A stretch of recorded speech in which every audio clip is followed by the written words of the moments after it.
হযরত আব্দুল্লাহ ইবনে মাসউদ রাদিয়াল্লাহু তাআলা আনহু অনেক বড় একজন সাহাবী। তার একটা কথা, সেই কথাটা বলার আগে আব্দুল্লাহ ইবনে মাসউদ রাদিয়াল্লাহু তাআলা আনহু কে, কোন সাহাবী, কেমন সাহাবী, তার মর্যাদা আল্লাহর কাছে কেমন, বিষয়টা আপনাদের কাছে উপস্থাপন করতে চাই কোরআনের আয়াত দিয়ে। যে আয়াতের ভিতরে অবশ্যই আমার আপনার জন্য ইবরত আর নসিহত আর শিক্ষা আছে। আব্দুল্লাহ ইবনে মাসউদ সহ আরো 5 জন সাহাবী নবীজির দরবারে বসা। আব্দুল্লাহ ইবনে মাসউদ আছেন, হযরত বিলাল রাদিয়াল্লাহু তাআলা আনহুর মতো আরো কিছু সাহাবী, 6 জন সাহাবী নবীজির সামনে বসা।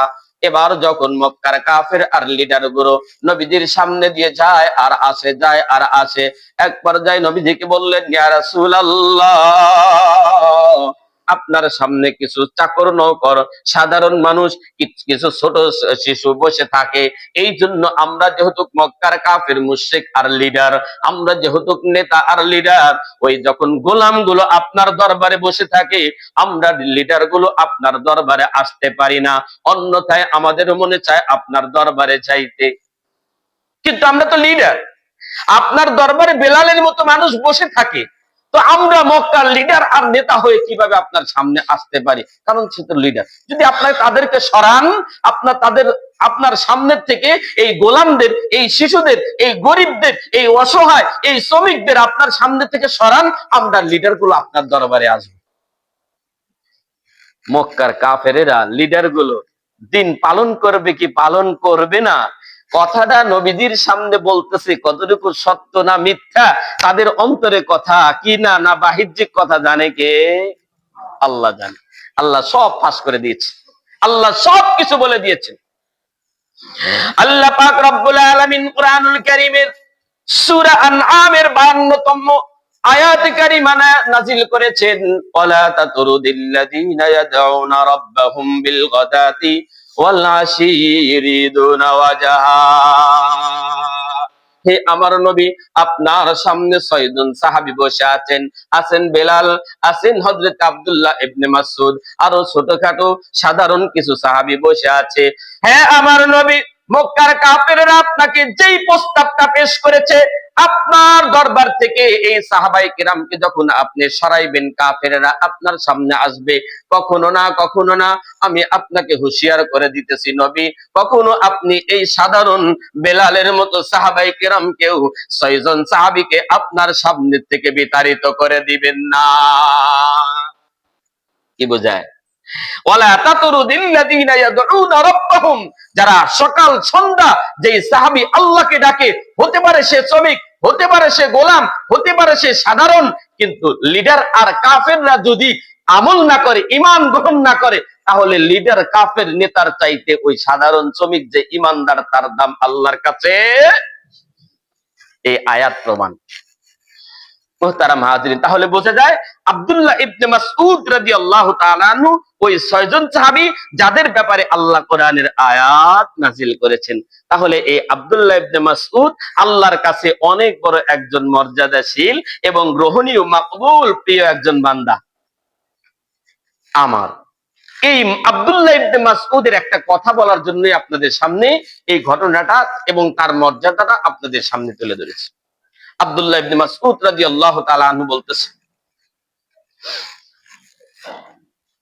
আমরা সাহাবায়ে কেরাম নবীজির জবান থেকে যখনই কোরআনের আয়াত নাযিল হইতো, নবীজি যখন হাদিসগুলো বর্ণনা করতেন, আমরা সাথে সাথে ওই কোরআনের আয়াতটা এবং হাদিসটাকে আমরা অর্থ এবং মর্ম সাথে সাথে আমরা ওটাকে কব্জ করতাম, শিখে নিতাম। এবং শুধু কোরআনের একটা আয়াত শুনলাম, জুমার একটা বয়ান শুনলাম, মোবাইল থেকে একটা হুকুম শুনলাম, শোনা জানলাম, বিশ্বাস করলাম, আব্দুল্লাহ ইবনে মাসউদ রাদিয়াল্লাহু তাআলা আনহু বলতেছেন, না, ওটাকে সাথে সাথে আমরা আমলে পরিণত করেছি। আমলে পরিণত করে তারপরে আর একটা শিখতাম। কথাটা খেয়াল করেন। আব্দুল্লাহ ইবনে মাসউদ বলতেছেন, আমরা যখন কোরআনের আয়াত এবং নবীজির হাদিসগুলো শুনতাম, সাথে সাথে ওইটার ব্যাখ্যা কি, তত্ত্ব কি, মর্ম কি, অর্থ কি, এটা আমরা জেনে নিতাম, আর ওটাকে আগে আমল করতাম। আমল করার পরে আর একটা শিখতাম। এমন হইতো না যে আমাদের সামনে 10টা জিনিস জেনেছি আর আমাদের ওটা আমল হয় নাই, এমন না। বরং এই 10টার কমেই জিনিসগুলো, বিধানগুলো, কোরআনের আয়াত আর হাদিসগুলো শেখার সাথে সাথে আমাদের আমল হয়ে যাইত। মুহতারাম হাজিরিন, আমি এই সূরাগুলো, সূরা ফাতিহা, আউযু বিল্লাহর, বিসমিল্লাহর এই অর্থগুলো যদি আমরা জানতাম, তাহলে আমাদের ভিতরে অনেক হারাম কাজ থেকে বিরত থাকা আমাদের সম্ভব হইতো। আমাদের দিনের ব্যাপারে মূর্খতা, দিনের ব্যাপারে অজানা এত বেশি যে আমরা সূরা ফাতিহার অর্থটাও জানি না। এই জন্যই আমাদের ভিতরে অনেক খারাপ আর হারামের ভিতরে আমরা লিপ্ত হয়ে যায়। পক্ষান্তরে সাহাবায়ে কেরাম যখন তাদের সামনে আয়াতগুলো নাযিল হয়েছে, সাথে সাথে যখন তারা বুঝেছেন, বোঝার সাথে সাথে অন্তরের ভিতরে তাদের আল্লাহর প্রতি ভয় এসে গেছে। আল্লাহর প্রতি ভয় আসার কারণে তারা আর ওই হারামগুলো কাজের ভিতরে লিপ্ত হয় নাই। মিনাশ শাইতানির রাজীম। বিসমিল্লাহির রহমানির রহিম। ولا تطرد الذين يدعون ربهم بالغداة والعشي يريدون وجهه. وقال الله سبحانه وتعالى: قل يا أيها الكافرون لا أعبد ما تعبدون ولا أنتم عابدون ما أعبد ولا أنا عابد ما عبدتم ولا أنتم أعبد لكم دينكم ولي دين.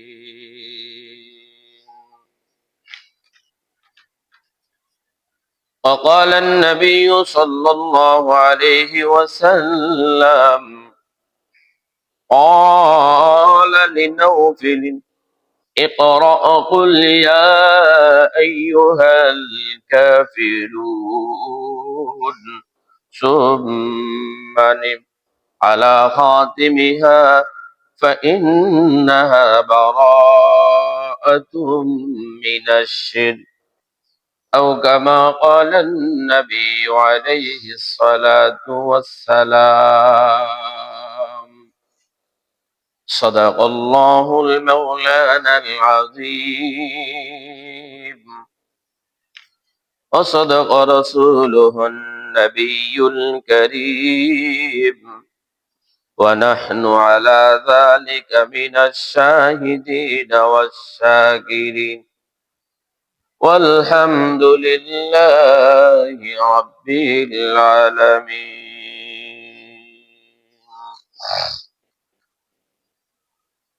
اللهم صل على محمد وعلى آل محمد كما صليت على إبراهيم وعلى آل إبراهيم إنك حميد مجيد.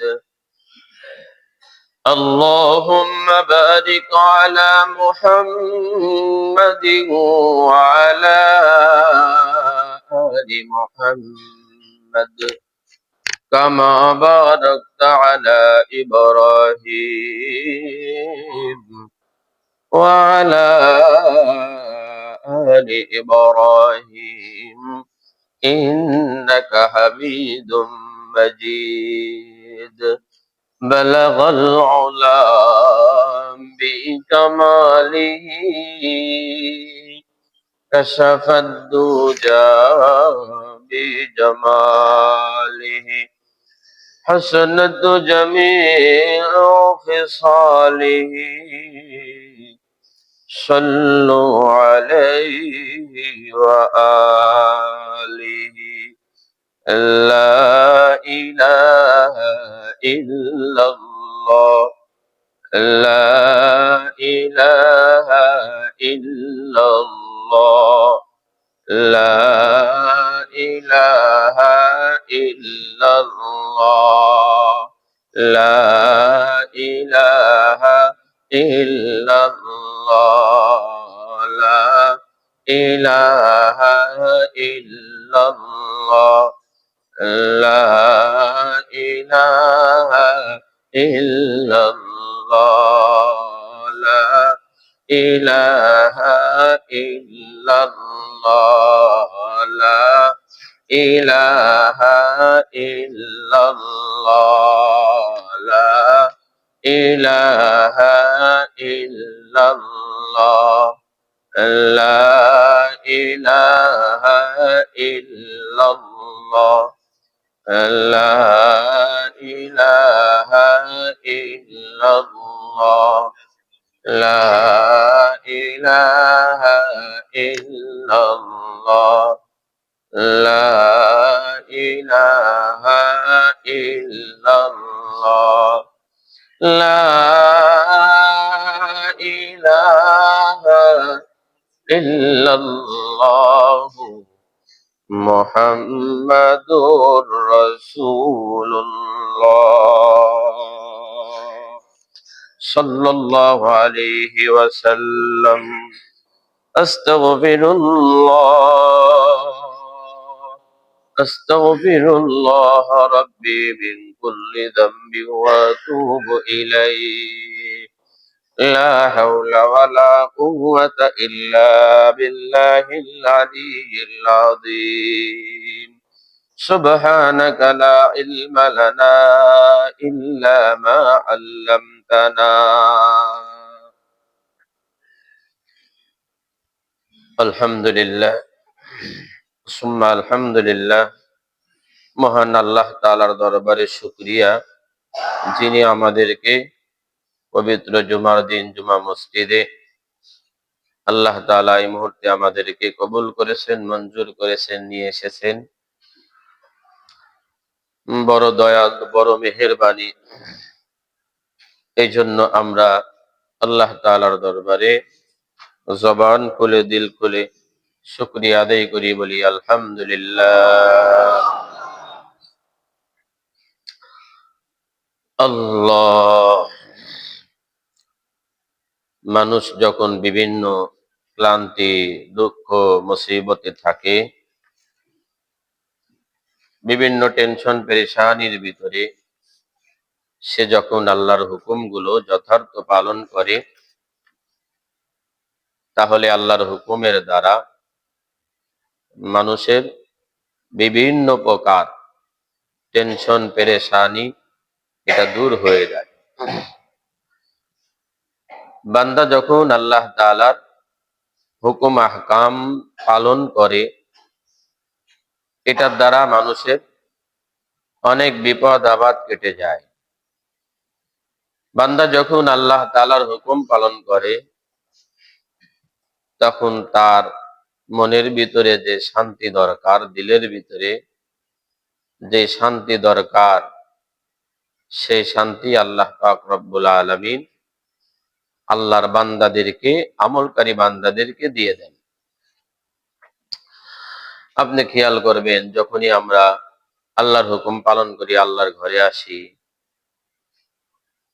তো আমাদের এই সমস্ত বিষয়গুলো হাসিল হয়ে যায়। আমরা শান্তি অনুভব করি, আমাদের টেনশন দূর হয়ে যায়, আমরা বিভিন্ন প্রকার ফায়দা লাভ করি।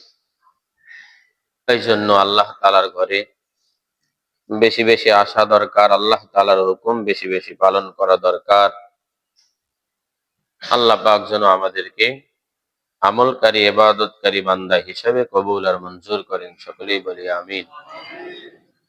আমি কোরআনুল কারীমের প্রথমে একটা আয়াতে কারিমা তেলাওয়াত করেছি, সূরা আন-নামের 52 নম্বর আয়াত। এরপরে পরিচিত প্রসিদ্ধ ছোট্ট একটা সূরা আপনাদের সামনে পেশ করেছি, যেই সূরাটার নাম হলো সূরা কাফিরুন। কুল ইয়া আইয়ুহাল কাফিরুন। এই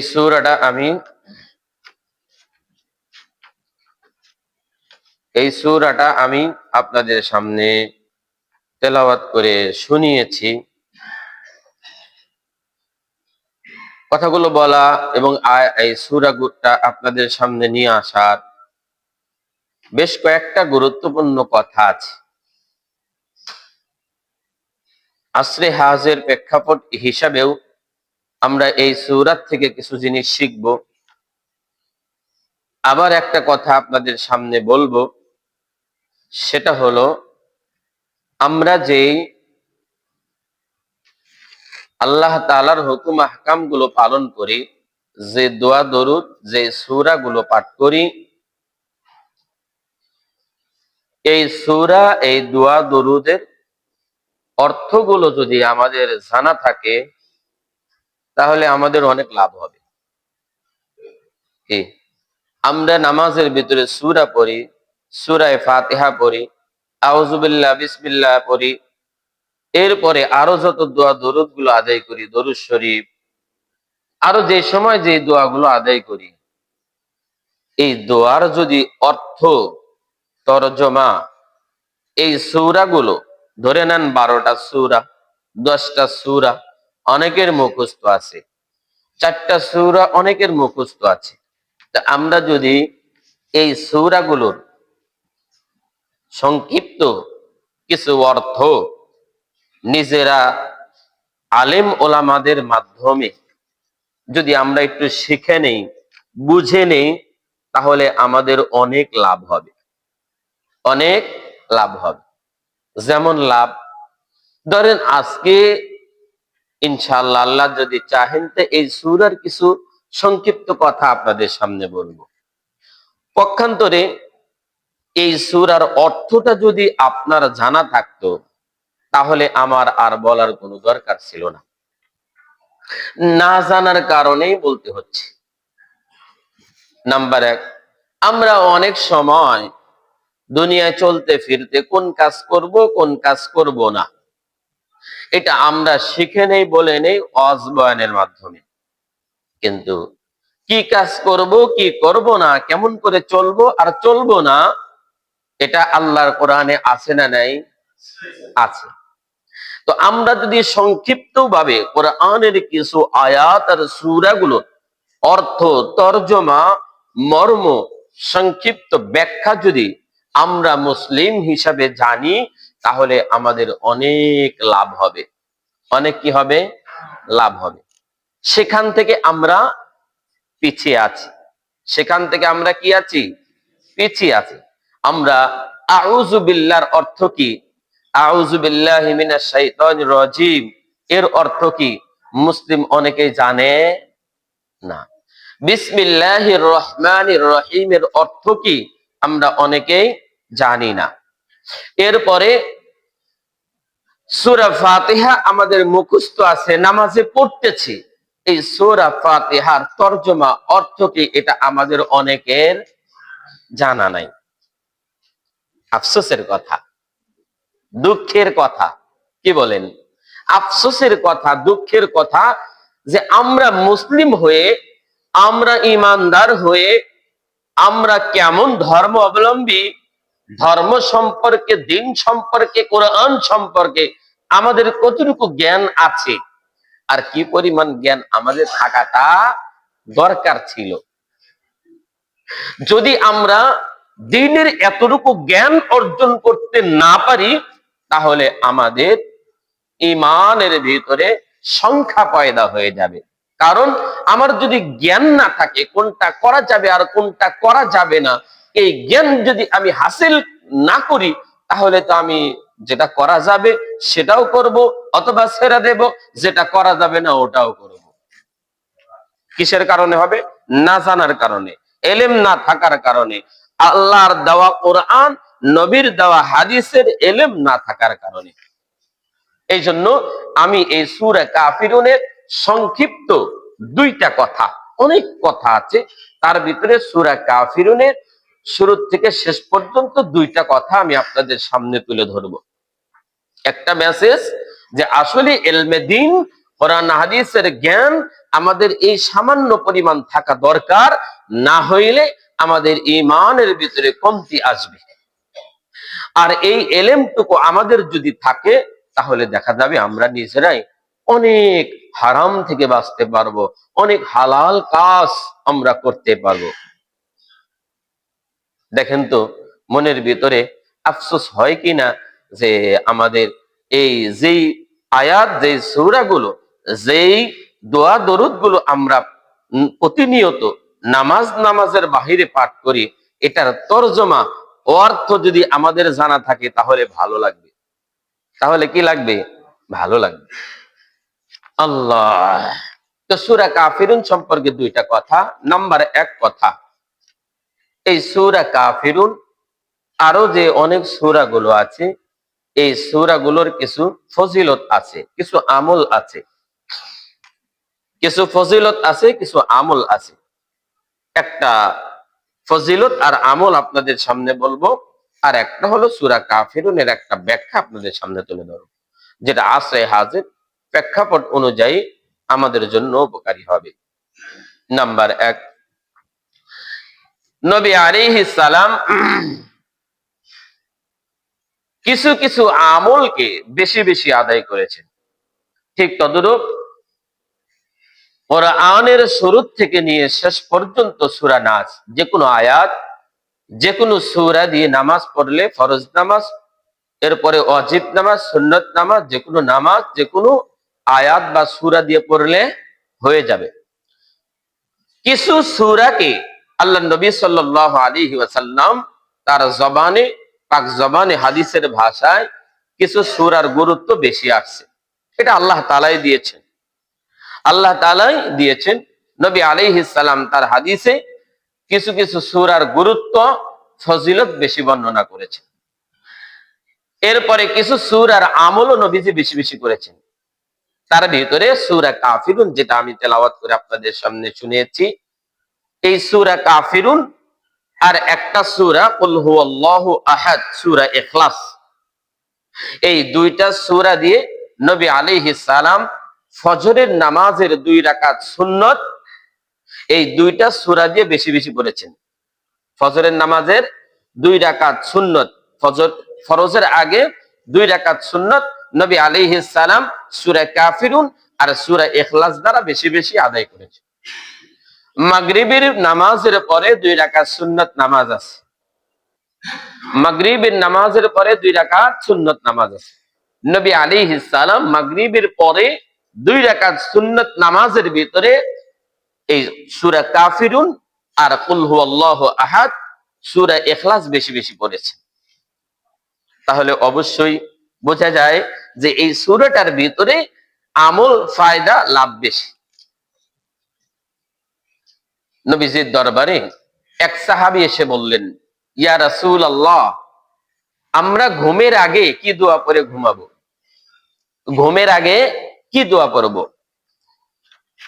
নবী আলাইহিস সালাম সাহাবীকে বললেন, ও সাহাবী, তুমি যখন ঘুমের ঘরে যাবে, ঘুমাইতে যাইবে, ঘুমের আগ মুহূর্তে সারাদিন অনেক কাজ করেছো, কত গুনাহ না তোমার দ্বারা হয়ে গেছে, কবিরা গুনার মতো গুনাহ হয়ে গেছে, জানা অজানা, অজানাই ভাবে শিরকি গুনাহ তোমার দ্বারা হয়ে গেছে। তুমি যখন ঘুমের ঘরে গিয়ে ঘুমানোর আগ মুহূর্তে সূরা কাফিরুন, কুল ইয়া আইয়ুহাল কাফিরুন লা আ'বুদু মা তা'বুদুন, ঘুমের আগ মুহূর্তে এই সূরা কাফিরুন পড়ে যদি তুমি ঘুমাও, এই সূরা তেলাওয়াত করার কারণে আল্লাহ পাক তোমাকে মুশরিক শিরকের গুনাহ থেকে আল্লাহ তোমাকে মাফ করে দিবে।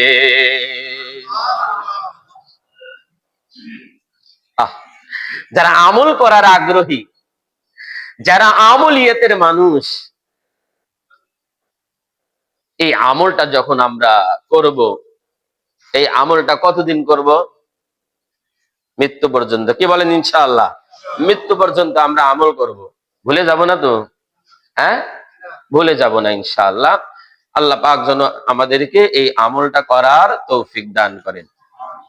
এই সূরার আরো অনেক ফজিলত আছে, তার ভিতরে দুইটা ফজিলত বললাম, যে নবী আলাইহিস সালাম ফজরের নামাজে 2 রাকাত সুন্নতের ভিতরে সূরা কাফিরুন, সূরা ইখলাস বেশি পড়েছেন। আর ঘুমানোর মুহূর্তে নবীজি ওই সাহাবীকে বললেন, তুমি যখন ঘুমাইতে যাও সূরা কাফিরুন পড়ে ঘুমাবে, এর দ্বারা তোমার লাভ হবে, আল্লাহ তোমাকে শিরকের গুনাহ থেকে মুক্তি দান করে দিবে। আল্লাহ তাআলা আমাদের আমল করার তৌফিক দান করে। এই সূরাটা সম্পর্কে দুইটা কথা আপনাদের সামনে তুলে ধরবো। এই সূরার ভিতরে একই অর্থওয়ালা আয়াত বারবার এসেছে, যেমন কুল ইয়া আইয়ুহাল কাফিরুন লা আ'বুদু মা তা'বুদুন একটা, হ্যাঁ, ওয়ালা আনতুম আবিদুনা মা আ'বুদ দুইটা, ওয়ালা আনা আবিদুম মা আবাদতুম তিনটা, ওয়ালা আনতুম আবিদুনা মা আ'বুদ চারটা আয়াত। এর অর্থ একই। দুইটা, একটা অর্থ তো দুই আয়াতের একই, পাশাপাশি আরো দুইটা আয়াতের একই অর্থ। আয়াতগুলো বারবার আল্লাহ পাক রব্বুল আলামিন দিয়েছেন, তাহলে অবশ্যই এর ভিতরে কিছু কারণ আছে। এর ভিতরে কিছু কারণ আছে। যেমন দেখেন, লা আ'বুদু মা তা'বুদুন, নবীজি কাফেরদেরকে বলতেছেন, আমি নবী এবং মুসলমান যার ইবাদত করি, হে কাফেরেরা তোমরা তার ইবাদত করো না। ওয়ালা আনতুম আবিদুনা, হে কাফেরেরা তোমরা যার উপাসনা করো, পূজা করো, আমি নবী তার উপাসনার পূজা করি না। এই অর্থটা এই দুইটা আয়াতে আসছে, পরবর্তী দুইটা আয়াতে আসছে। এখন এই একই অর্থ চারটা আয়াত আসার বিভিন্ন কারণ মুফাসসিরিনে কেরাম উল্লেখ করেছেন। তার ভিতরে একটা কারণ আমি আপনাদের সামনে তুলে ধরতেছি। নবী আলাইহিস সালাম বলেছেন, মুফাসসিরিনে কেরাম উল্লেখ করেছেন, বারবার বলার অর্থ হলো, দ্বিতীয় যে আয়াত দুইটা আছে তার অর্থ হলো, নবীজি বলেন, দেখো কাফের মুশরিকরা তোমরা যে ভালো কাজ করো, দেখেন মক্কার কাফের মুশরিকরাও কিন্তু ওরা ওদের সময় যখন বাইতুল্লাহ কাবা, খানায় কাবা ওদের হাতে ছিল, ওরাও কিন্তু ওই খানার কাবার তাজিম বা তওয়াফ ইত্যাদি করত। তো নবীজি বুঝাইলেন, দেখো তোমরা যে উপাসনা করো, তোমরা যে ইবাদত করো, তোমাদের ভাষায় তোমাদের উপাসনা ইবাদত গুলো তোমাদের নিজেদের মন গড়া বানানো। আর আমি নবী যে আল্লাহ তাআলার ইবাদত করি, ওই ইবাদত গুলো আল্লাহ পাক রব্বুল আলামিন তার তরিকার সিস্টেম আমাকে বলে দিয়েছে। আমরা যে ইবাদত করি ওই ইবাদতের তরিকার সিস্টেম আল্লাহ তাআলা কর্তৃক, নবী কর্তৃক আমাদেরকে দিয়েছেন। আর কাফের মুশরিক যারা উপাসনা করে, পূজা করে, তারা যত কাজগুলো করতেছে এটা হলো তাদের বানানো, এটা হলো তাদের বানানো। এই দুইটা আয়াতের অর্থ। লাকুম দীনুকুম ওয়ালিয়া দীন, এই আয়াতের শেষ যে আয়াতটা, সূরার যে শেষ আয়াতটা, নবীজি বলতেছেন, হে মক্কার কাফের মুশরিক গুলো, তোমাদের যেই ধারণা অনুযায়ী, তোমাদের যে মতবাদ আছে, তোমরা যেটাকে দিন বড় করো তোমাদের জায়গায়, আর আমাকে যে আল্লাহ পাক একটা দিন দান করেছেন ইসলাম ধর্ম, সেটা আমার জায়গায়, আমি আমার দিনকে পালন করি, আর তোমরা তোমাদের ধর্মকে পালন করো। একটু খেয়াল করেন, এই আয়াতের তাফসিরে মুফাসসিরিনে কেরাম উল্লেখ করেছেন, দিন আর ধর্ম ভিন্নতার কারণে মানুষের ভিতরে সম্পর্ক দূর হয়ে যায়। ধর্ম ভিন্নতার কারণে তাদের ভিতরে আর সম্পর্ক থাকে না। একজন মুসলিম তার ধর্ম ইসলাম, একজন কাফের মুশরিক তার বানানো একটা ধর্ম। সুতরাং মুসলিম আর কাফের মুশরিক এরা কখনো এক হতে পারে না।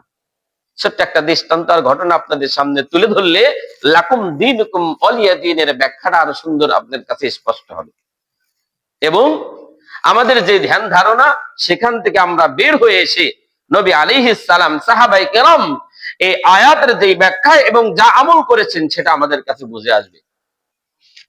ধর্ম ভিন্নতার কারণে মানুষের ভিতরে সম্পর্ক ছিন্ন হয়ে যায়। যদি বাবা আর সন্তানও যদি হয়, তাও ছেলে আর বাবাও যদি ধর্ম ভিন্ন হয়, তাহলে তাদের ভিতরে আর সম্পর্ক থাকে না।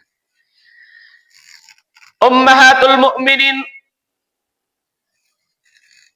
নবী আলাইহিস সালামের একজন স্ত্রী উম্মে হাবিবা, নবীজি যখন মক্কার থেকে মদিনায় আগমন করেছেন, তাশরীফ গ্রহণ করেছেন, উম্মে হাবিবা রাদিয়াল্লাহু তাআলা আনহা নবীজির সাথে মক্কা মদিনায় চলে গেছেন। এই উম্মে হাবিবা বাবার নাম আবু সুফিয়ান। আবু সুফিয়ান সেই সময় পর্যন্ত সে ইসলাম গ্রহণ করে নাই, বরং মক্কার থেকে মদিনায় সফর করেছেন কোনো ব্যবসা বা কোনো উদ্দেশ্যে। মনে হয়েছে যখন মদিনার ভিতরে আসছি, আমার মেয়ে আসছে উম্মে হাবিবা নবীজির স্ত্রী, একটু দেখা সাক্ষাৎ করে যাই। আসছি মদিনায়, তাহলে আমার মেয়ে উম্মে হাবিবার সাথে একটু দেখা করতে যাই। এই আবু সুফিয়ান সেই সময় পর্যন্ত ইসলাম গ্রহণ করেন নাই, এখনো কাফের আছে। এই কাফির থাকা অবস্থায় নবীজির বাড়িতে মদিনায় আগমন করলো আর নিজের মেয়ের সাথে সাক্ষাতের জন্য নবীজির বাড়ি পর্যন্ত চলে গেছে। যাওয়ার পরে যখন হুজরা মুবারকের ভিতরে প্রবেশ করেছে, বাবা যেহেতু মেয়ের বাসায় গেছে, মেয়ের বাড়িতে গেছে, বাবা কিন্তু জানে না যে আমি একজন কাফের। এই কাফের থাকা অবস্থায় আমার মেয়ে যখন নবীজির স্ত্রী উম্মে হাবিবা, সে আমার সাথে কেমন ব্যবহার করবে, ইসলাম এখানে কি বিধি নিষেধ বলেছে, সে কিন্তু জানে না।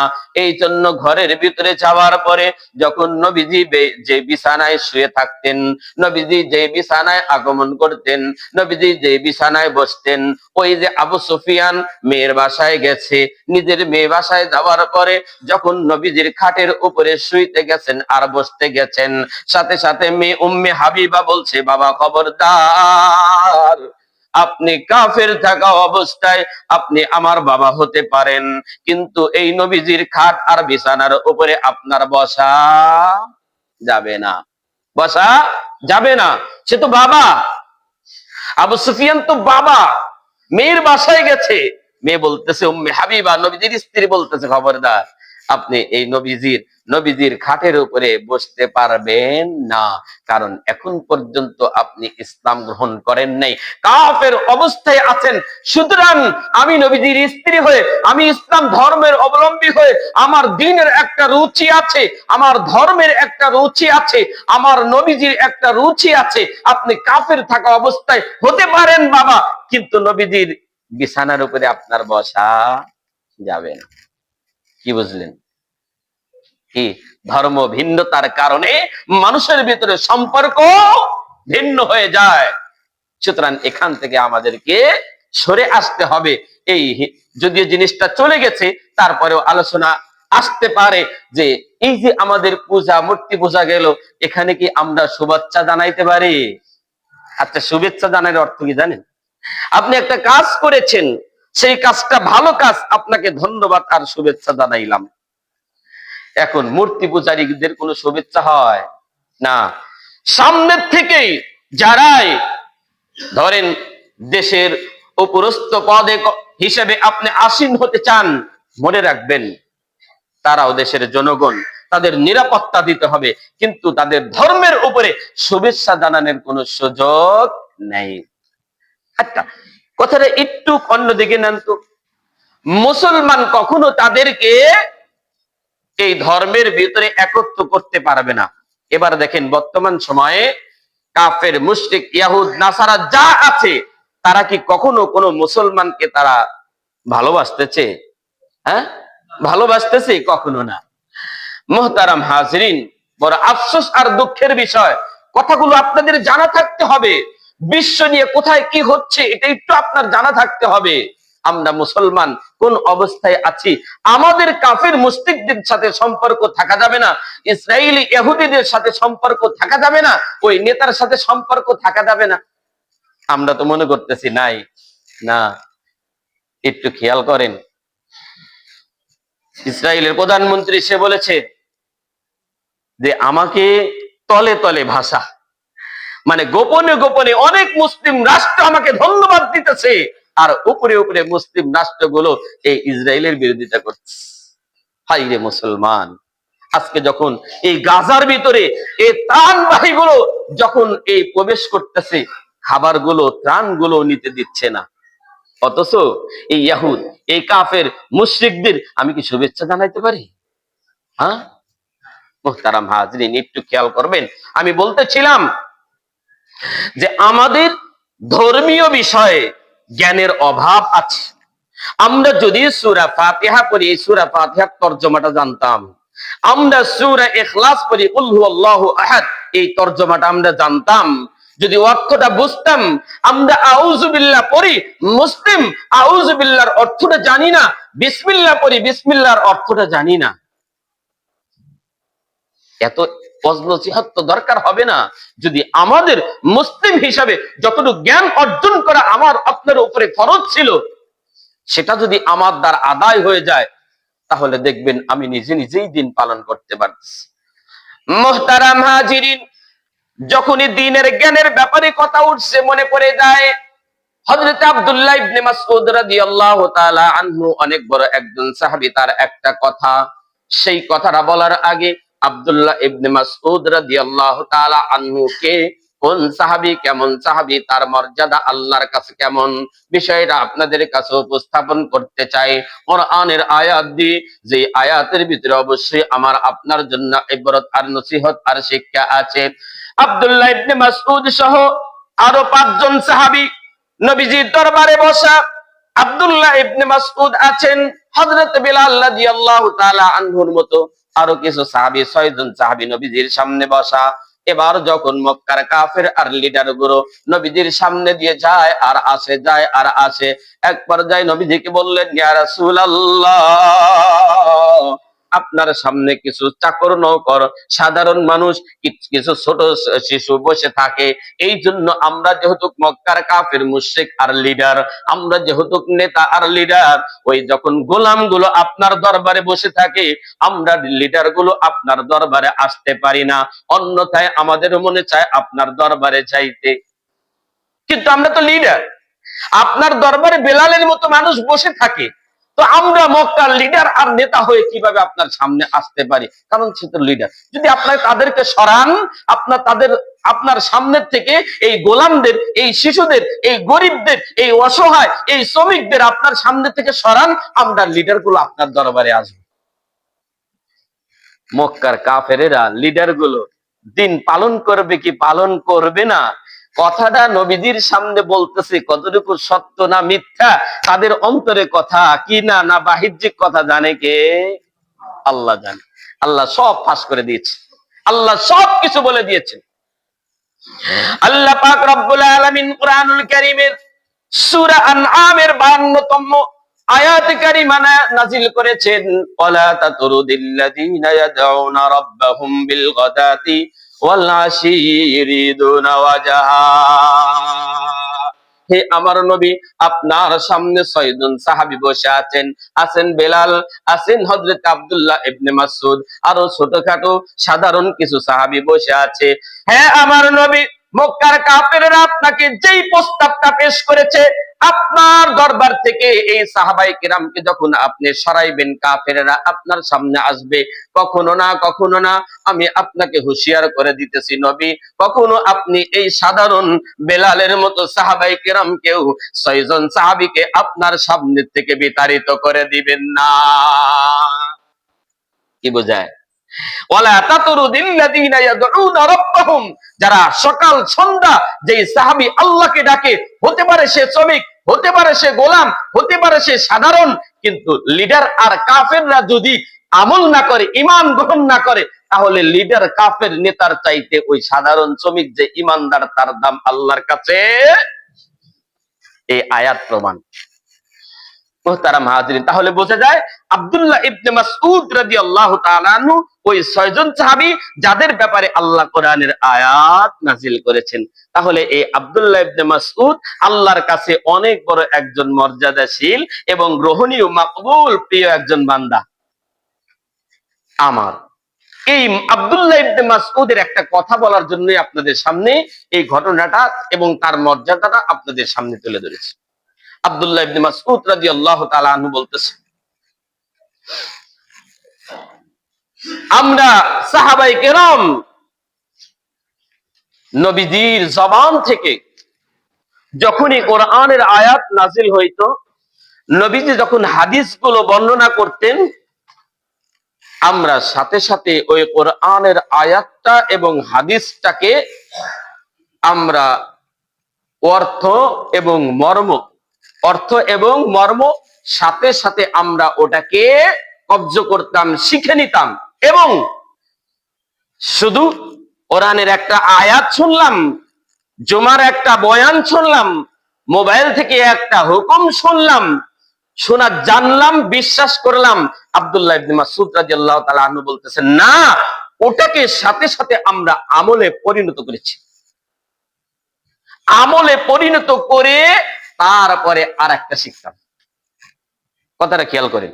আব্দুল্লাহ ইবনে মাসউদ বলতেছেন, আমরা যখন কোরআনের আয়াত এবং নবীজির হাদিসগুলো শুনতাম, সাথে সাথে ওইটার ব্যাখ্যা কি, তত্ত্ব কি, মর্ম কি, অর্থ কি, এটা আমরা জেনে নিতাম। আর ওটাকে আগে আমল করতাম।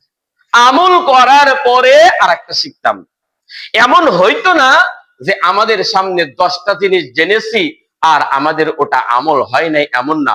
বরং এই 10টার কমেই জিনিসগুলো, বিধানগুলো, কোরআনের আয়াত আর হাদিসগুলো শেখার সাথে সাথে আমাদের আমল হয়ে যায়। মুহতারাম হাজিরিন, আমি বলেছিলাম আমাদের ধর্মের ব্যাপারে, দ্বীনের ব্যাপারে আমাদের অজ্ঞতা রয়ে গেছে। আমরা যেই সূরাগুলো নামাজে তেলাওয়াত করি, আমরা যেই দোয়াগুলো পাঠ করি, ওটার অর্থ জানি না। আউযুবিল্লাহর অর্থ কি, বিসমিল্লাহর অর্থ কি, সূরা ফাতিহার অর্থ কি, সূরা নাসের অর্থ কি। যদি আমরা যেই আমলগুলো করতেছি সেই আমলগুলোর অর্থ, তথ্য, মর্ম যদি আমরা জানতাম, তাহলে আমাদের দ্বারা অনেক হারাম কাজ থেকে বেঁচে থাকা সহজ হয়ে যায়। যাদের হাতে মসজিদের ব্যাগগুলো আছে, দাঁড়িয়ে যায়। সম্মানিত হাজিরিন, কথা বলতেছিলাম সূরা কাফিরুনের কিছু ব্যাখ্যা, সংক্ষিপ্ত তথ্য, মর্ম নিয়ে। এখন আমি আপনাদের সামনে যে বিষয়টা তুলে ধরতেছি, আগে বলেছিলাম যে আল্লাহর নবী সাল্লাল্লাহু আলাইহি ওয়াসাল্লাম সূরা কাফিরুনের দ্বিতীয় যে 2 আয়াতটা আছে, সেই আয়াতের ভিতরে বলেছেন, হে কাফেররা, আমাদের আমল, আমাদের ইবাদতের সিস্টেম একটাও নিজের থেকে বানানো না, বরং আল্লাহ তাআলা কর্তৃক। আর কাফের মুশরিক, তোমরা যা কিছু করো ধর্মের নামে, এটা হলো তোমাদের মন গড়া, এটা হলো তোমাদের মন গড়া। মুহতারাম হাজরিন, যদি আমরা আমল ইবাদত গুলো সঠিক রূপে আল্লাহ, আল্লাহ রসুল বাতলানো পথে আর তরিকার সিস্টেমে আদায় করি, তাহলে অবশ্যই আমরা ইবাদত থেকে আমরা কিছু পাবো। আর যদি আমাদের আমল ইবাদত গুলো যদি আল্লাহ, আল্লাহ রসুল কর্তৃক বাতলানো সিস্টেমে না হয়, তাহলে আমাদের ইবাদতের কোনো লাভ আর ফায়দা আমরা পাবো না। সে সম্পর্কেই আমি আপনাদের সামনে একটা ঘটনা নকল করতেছি। মানুষ যখন যত বেশি আমলওয়ালা হবে, যত বেশি সুন্নত তরিকাওয়ালা হবে, যত বেশি দিনদার হবে, তত বেশি তার ভিতরে আল্লাহ, আল্লাহ রসুল কর্তৃক এবং মানুষের প্রতি তার একটা নমনীয়তা ভাব চলে আসবে, একটা নমনীয়তা ভাব আসবে। যেমন আমি নামাজ পড়ি, খেয়াল করেন এই নামাজের কত লাভ। একটু খেয়াল করেন যে আমরা নামাজে যে চলে আসছি, এই নামাজ একজন আর একজনের পাশে বসে আছে। একজন সাধারণ মানুষ আর একজন ধনী মানুষ, একজন সাধারণ মানুষ আর একজন ধনী মানুষ। একটু খেয়াল করেন, এই মসজিদের ভিতরে কেউ কাউকে বলতে পারবে না যে ভাই তুমি এখানে না, আমার থেকে একটু দূরে সরে যা, বসো। বলা যাবে? বলার সিস্টেম আছে না? বরং মসজিদের ভিতরে এটাই ইসলাম, এটাই কোরআন, এটাই দিন। এটার জন্যই জামাতে আসতে বলা হয়েছে যে আপনি বড়লোক হতে পারেন, আপনি ধনী হতে পারেন, আপনি মালিক হতে পারেন, আপনার একজন কর্মচারী আর দারোয়ান আপনার ফ্যাক্টরি, একই সাথে মসজিদের ভিতরে নামাজ পড়বেন। ফ্যাক্টরির ভিতরে একসাথে থাকতে দেন নাই, যাইতে দেন নাই ভিআইপি রুমে, কিন্তু মসজিদে বলতে পারবেন না তুমি আমার থেকে দূরে সরে যাও। তাহলে এটা কি বোঝাইলো? যে এটা একটা নমনীয়তার জায়গা, এটা একটা নমনীয়তার স্থান, এই নামাজ, এই মসজিদ আমাকে নমনীয় হইতে বলবে। নাম্বার 2, আসেন, একজন শ্রমিক যা কিছু করতেছে আমি মালিক হয়ে তাই করছি, সেও সেজদা করতেছে। এত বড় মালিক, অফিসে গেলে তো আমরা তাকে ছাড় ছাড় বলি, তো সেও তো কপাল দিয়ে মাটিতে সেজদা করে। আমি একজন দারোয়ান, আমিও তো সেজদা করি, একই। সুতরাং একজন মানুষ যদি যত বেশি দিনদার হবে, তার ভিতরে তত বেশি নমনীয়তা আসবে। একজন মানুষ যত বেশি ইবাদতওয়ালা হবে, তার ভিতরে তত বেশি নমনীয়তা আসবে। মুহতারাম হাজিরিন, এই জন্য মুসলিম আর অমুসলিম কখনো এক হতে পারে না। মুসলিম তাদের ধর্ম ইসলাম, আর অমুসলিম তাদের ধর্ম বানানো। মুসলিমের একজন নবী আছে মুহাম্মদুর রাসূলুল্লাহ সাল্লাল্লাহু আলাইহি ওয়াসাল্লাম। যারা অমুসলিম তাদের ব্যাপারে কেউ নাই। এই জন্য অমুসলিমদের কোনো কৃষ্টি কালচার পছন্দ করা যাবে না, সেটা আমাদের ভিতরে আমলে নিয়ে আসা যাবে না। তাদেরকে ধন্যবাদ দেওয়া যাবে না, তাদেরকে কোনো শুভেচ্ছা জানানো যাবে না, তাদের সাথে কোনো সম্পর্ক হবে না, কারণ তারা আমাদের ভাই না, বন্ধু না, বরং অমুসলিম, কাফের, মুশরিক, ইহুদি তারা আমাদের দুশমন। তারা আমাদের দুশমন। খাবারটা পর্যন্ত গাজায় যেতে দেয় না। খাবারটা পর্যন্ত মুসলমানকে দিতে দিচ্ছে না। এটা কিসের কারণে? আজকে সে বলে ফেলাইছে যে কত মুসলিম রাষ্ট্রগুলো তলে তলে আমাকে বলে, নেতানিয়াহু বলতেছে আমাকে বলে, আমার সাথে সম্পর্ক রাখে, আর উপরে উপরে আমার বিরোধিতা করে। চিন্তা করছেন? তো মুসলমান এমন যদি হয়, কাফের মুশরিকদের যদি ধর্ণা দিতে হয়, তাহলে অবশ্যই অবস্থা জটিল হবে, অবস্থা জটিল হবে। আর যদি সিংহ পুরুষের মতো মুসলিম কান্ট্রি গুলো ঠিক থাকে, হে কাতার, তোমরা না কত কিছু পারলে, কেন তোমরা কি হুঙ্কার দিতে পারো না? তোমরা হুঙ্কার না দেওয়ার কারণে কাতার তোমাদের উপরেও তো বম্পিং হইল, তাও কিছু বলতে পারো। সারা বিশ্বটারে এক করে তোমরা কত কিছু খেলাধুলা করলা, আজ তোমাদের উপরে বম্পিং করার পরেও কিছু বলতে পারো না। একটু বুঝতে হবে, মুসলমান ইসলামের উপরে থাকতে হবে, ঈমানটাকে মজবুত করতে হবে, হকের উপরে টিকে থাকতে হবে। বাঁচলে বাঁচলাম, না বাঁচলে নাই। ইসলাম আর দিন থেকে, ঈমান থেকে দূরে সরে গিয়ে যদি আমি ওই অবস্থায় মারা যাই, তাহলে আমার অবস্থা ভালো হবে না। এই জন্য বলেছিলাম, যে আমলটা দিয়েছিলাম সেই আমলটা সূরা কাফিরুন, আর সূরা কাফিরুনের একটা ব্যাখ্যা, মুসলিম অমুসলিম কখনো এক হতে পারে না, এমন মনোভাব, এমন মনোশক্তি আমাদেরকে নিয়ে আসতে হবে। যারা সুন্নত পড়েন কবুল